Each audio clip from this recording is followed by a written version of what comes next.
పెద్దలారా మిత్రులారా అందరికీ నమస్తే. నేను గరిడేపల్లి సత్యనారాయణ న్యూ లక్ష్య ఆర్గనైజేషన్.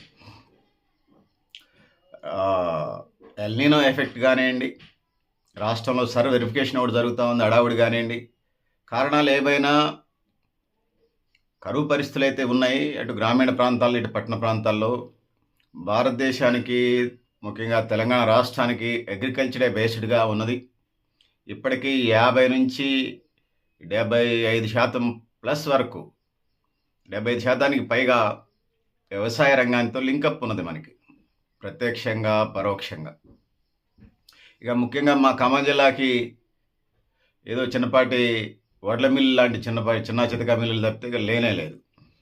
భద్రాచలానికి కోల్ మైన్స్ అన్నీ పోయినాయి, బొగ్గు బావులు అన్నీ పోయినాయి, పేపర్ బోర్డు పోయింది, కేటీపీఎస్ 1వ దశ 2వ దశ ఇంకా 3వ దశ కూడా పెడతారు.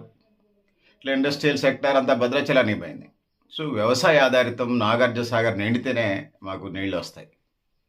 సో అట్లా ఉంచితే మన టాపిక్ వద్దాం. రేషన్ బియ్యానికి సంబంధించి ఇలా ఆగస్టు నుంచి 1 నుంచి 31వ తారీఖు దాకా రేషన్ బియ్యం ఇస్తారట.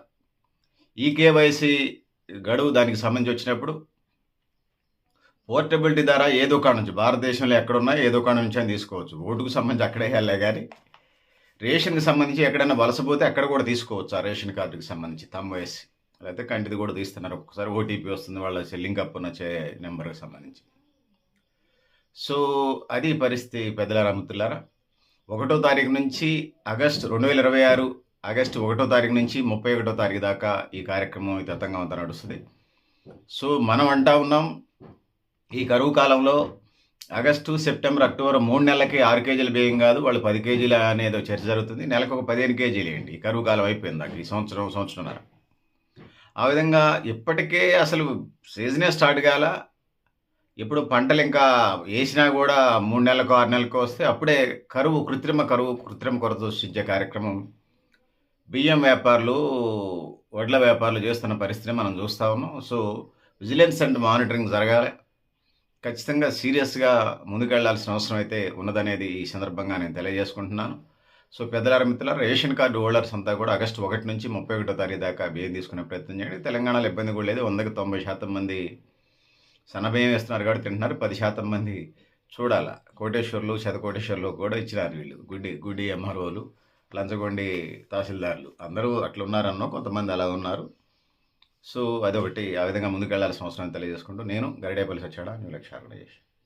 మీరు కూడా మీ అభిప్రాయాలు కామెంట్ బాక్స్ రాయండి.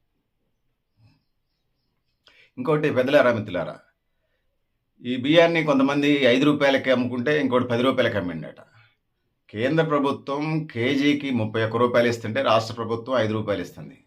అంటే 36, 37 రూపాయలు ఒక కేజీ ఖర్చు చేస్తుంటే, అంటే ఒక కేజీ బియ్యం 35, 36 రూపాయలు పడతా ఉంటే రేషన్ డీలర్స్ కూడా అందులో కమిషన్ ఇస్తూ ఉంది కేజీకి ఇంతని.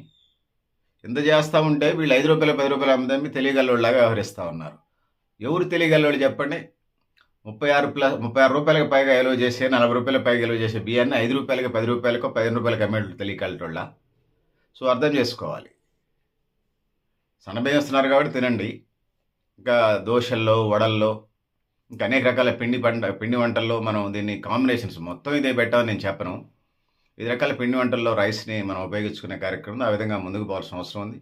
ఇంకా స్నాక్స్, అనేక రకాల స్నాక్స్ ఇలా మీరు వివిధ యాప్స్లో మనం చూసినప్పుడు వీడియోస్లో అనేక రకాల వంటల ప్రోగ్రామ్స్ వస్తున్నాయి. వాటికి లింకప్ చేసి దాన్ని ఆహార పదార్థాలకు తీసుకెళ్లే కార్యక్రమం చేయండి. ముక్కుపోయిన బియ్యం అంటే గోవులకు పెట్టచ్చు, బర్రెలకు పెట్టచ్చు, గేదెలకు పెట్టచ్చు, దాంతోపాటు కోళ్ళకి, బాతులకి, వాటికి కూడా ఆహార పదార్థంగా అందజేయచ్చు. అంతే తప్పితే అమ్మే కార్యక్రమాన్ని మాత్రం ఫుల్ స్టాప్ పెట్టండి అని తెలియజేసుకుంటూ నేను గరిడేపల్లి సత్యనారాయణ న్యూ లక్ష్య స్వచ్ఛంద సంస్థ. Thank you. 2 పెద్దలారా.